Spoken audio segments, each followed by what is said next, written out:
Akbar had already begun conquering India. Kingdom after kingdom fell, enemies surrendered, cities opened their gates, and the Mughal Empire was rising fast. But then one fortress refused to kneel, a fortress so powerful that ignoring it could make an emperor look weak. Its defenders knew the truth. They were surrounded, outnumbered, and perhaps already doomed.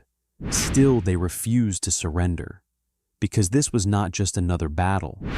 This was about honor, survival, and the future of resistance itself. So Akbar made a decision. He would bring one of the largest sieges India had ever seen. Cannons, thousands of soldiers, months of war, all for one fortress. And what happened next became one of the most legendary last stands in Indian history. To understand why this siege mattered, you first need to understand one terrifying truth. Akbar could not afford to fail here, because by the late 1560s, the Mughal Empire was growing quickly. Akbar had survived Panipat, defeated rivals, strengthened his throne, and for the first time he was beginning to look like a true emperor. But there was one problem, a dangerous one: Rajputana, a land of proud warrior kingdoms, fortresses, resistance, and rulers who did not surrender easily. Many Rajput kingdoms had already accepted Mughal power. Some chose diplomacy, some chose alliance. But one kingdom stood differently, Mewar, and at its heart stood a fortress unlike any other, Chittorgarh. This was no ordinary fort.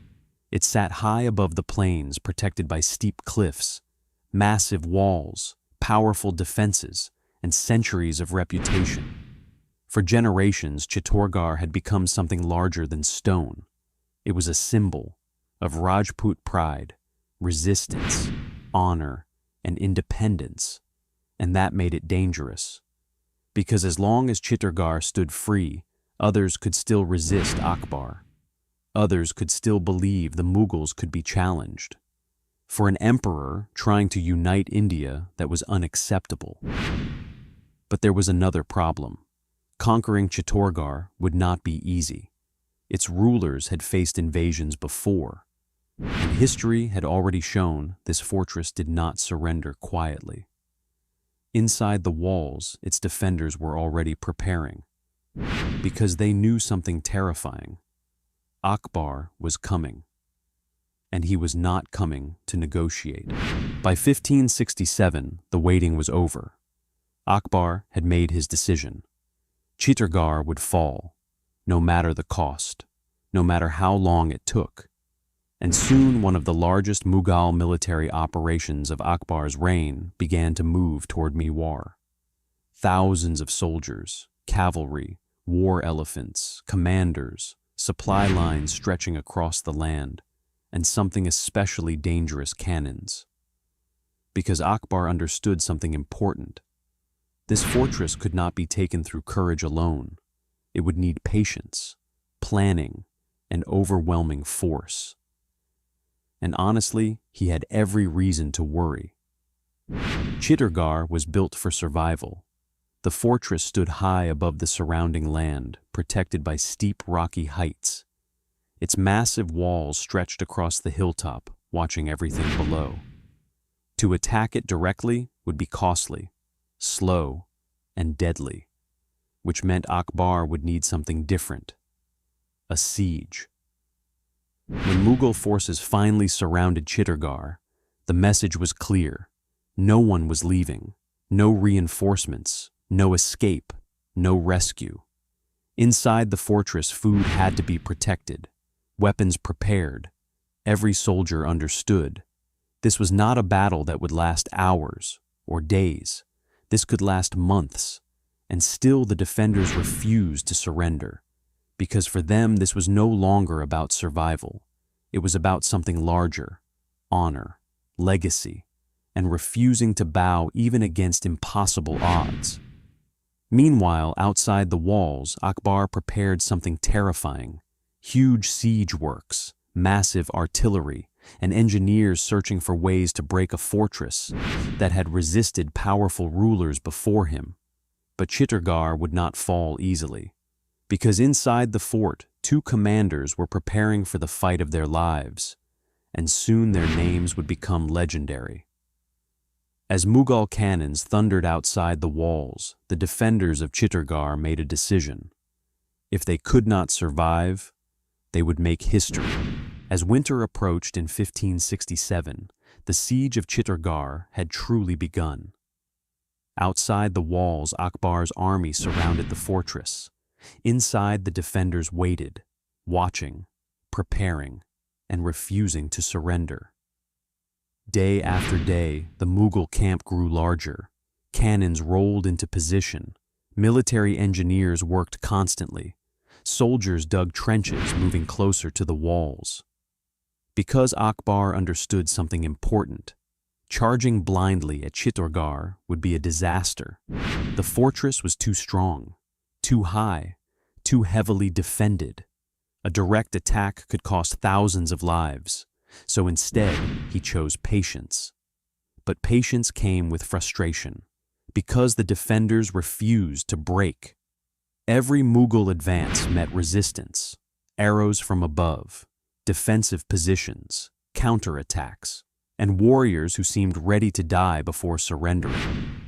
Leading this resistance were two commanders, Jaimal Rathore and Patta Sisodia. Not kings, not emperors, but warriors who understood exactly what was coming. And still they stayed. Because by now everyone inside the fort knew the truth. Help was unlikely, escape almost impossible. If Chittorgarh fell, many of them would never leave alive. Yet somehow morale held. Because for Rajput defenders, this was not simply war. This was honor, a final stand. A chance to prove that some fortresses could not be broken by fear. Meanwhile, Akbar's frustration only increased. Weeks passed, and Chittorgarh still stood. The emperor needed results. A long failed siege could damage Mughal prestige. And if word spread that even Akbar could not take this fortress, others might rebel. Others might resist. That could not happen. So Akbar escalated. More artillery, closer siege positions, relentless pressure. And then, according to historical accounts, came a moment that changed the siege forever. One shot, one commander. And suddenly, the balance inside Chittorgarh began to change. As smoke covered the battlefield, a wounded commander stood inside the fortress, and its defenders realized something terrifying. The end might finally be near. After months of resistance, the pressure on Chittorgarh became unbearable. Food was running low. The walls had suffered damage, and Mughal forces kept pushing closer. Still, the fortress refused to surrender. Then, according to historical accounts, came a moment that changed everything. During the siege, Jaimal Rathore, one of Chittorgarh's key commanders, was seriously wounded. Some accounts claim Akbar himself fired the shot. Others debate exactly what happened. But inside the fortress, the effect was immediate. The defenders understood something terrifying. Their strongest resistance was beginning to break. And now they faced a choice: surrender or fight, knowing survival was almost impossible. They chose to fight. Because in Rajput tradition, there were moments when defeat did not mean surrender, only resistance. And so, inside Chittorgarh, preparations began for one final stand. Families prepared for separation, warriors prepared for battle, and the fortress prepared for its final hours. Then the gates opened, and the defenders charged, not expecting victory, not expecting survival, but determined to fight until the end. Against overwhelming numbers, they resisted fiercely. For the Mughal army, victory had finally come. But it came at a heavy cost. Because Chittorgarh had not fallen quietly, it had fought until the very end. In 1568, Akbar captured Chittorgarh. One of the strongest symbols of Rajput resistance had fallen, and the Mughal Empire grew stronger than ever. But something important had also changed. Akbar had won the fortress, yet the spirit of resistance had not disappeared. Because somewhere in Mewar, another name was beginning to rise. A ruler who would one day challenge the Mughal Empire again. Maharana Pratap. Like and subscribe Crescent and Steel.